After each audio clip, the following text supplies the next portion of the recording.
কুমিল্লার ১৪ গ্রামে বীর মুক্তিযোদ্ধা আব্দুল হাই কানুকে লাঞ্ছিত ও জুতার মালা পরানোর ঘটনায় ২ সমর্থককে বহিষ্কার করেছে কুমিল্লা জেলা জামায়াতে ইসলামী। একই সঙ্গে মুক্তিযোদ্ধাকে লাঞ্ছিত করার ঘটনায় তারা নিন্দা জানিয়েছে। নিন্দা জানিয়ে দোষীদের গ্রেফতারের দাবিও করা হয়। সোমবার রাতে তথ্যটি নিশ্চিত করেছেন কুমিল্লা দক্ষিণ জেলা জামায়াতে আমির অ্যাডভোকেট মোহাম্মদ শাহজাহান ও জেলা সেক্রেটারি ডক্টর সরওয়ার উদ্দিন সিদ্দিকী।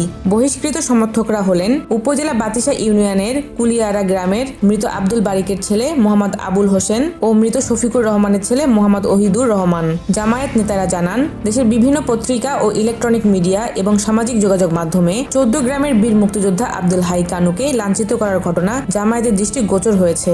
এই ঘটনায় দুঃখ প্রকাশ, তীব্র নিন্দা ও প্রতিবাদ জানিয়েছেন তারা। নেতারা বলেন, মুক্তিযোদ্ধারা জাতির শ্রেষ্ঠ সন্তান। জামায়াতে ইসলামী শুধু বীর মুক্তিযোদ্ধা নয়, দেশের সাধারণ কোনো নাগরিককেও হেনস্থার সমর্থন করে না। এটি একটি দুঃখজনক ঘটনা। জড়িতদেরকে দ্রুত গ্রেফতার করে আইনের হাতে সোপর্দ করার জন্য জামায়াত নেতারা জোর দাবি জানান। নেতারা আরো বলেন, এই ঘটনার সঙ্গে জড়িতরা জামায়াতের কোনো পর্যায়ের নেতা বা কর্মী নন। জামায়াতে ইসলামের কোনো পর্যায়ের নেতা বা কর্মী আইন নিজের হাতে তুলে নেওয়া তারা কোনোভাবেই সমর্থন করে না এবং প্রশ্রয় দেয় না। তারা আরো বলেন, আমরা খোঁজ খবর নিয়ে জেনেছি লাঞ্ছিত হওয়া আব্দুল হাই কানু তার নিজ এলাকায় হত্যা সহ ৯টি মামলার আসামি। আমরা মনে করি আইন শৃঙ্খলা বাহিনী এই বিষয়ে যথাযথ ব্যবস্থা গ্রহণ করবেন। সংশ্লিষ্ট জেলা ও উপজেলা নেতারা বিবৃতিতে আরো বলেন, এই ঘটনায় যারা জড়িত তাদের শাস্তি দাবি করছি এবং জামায়াতে ইসলামের শৃঙ্খলা ভঙ্গ ও ভাবমূর্তি ক্ষুণ্ণ করায় সমর্থক হওয়া সত্ত্বেও তাদেরকে জামায়াতে ইসলামী থেকে বহিষ্কার করা হয়েছে।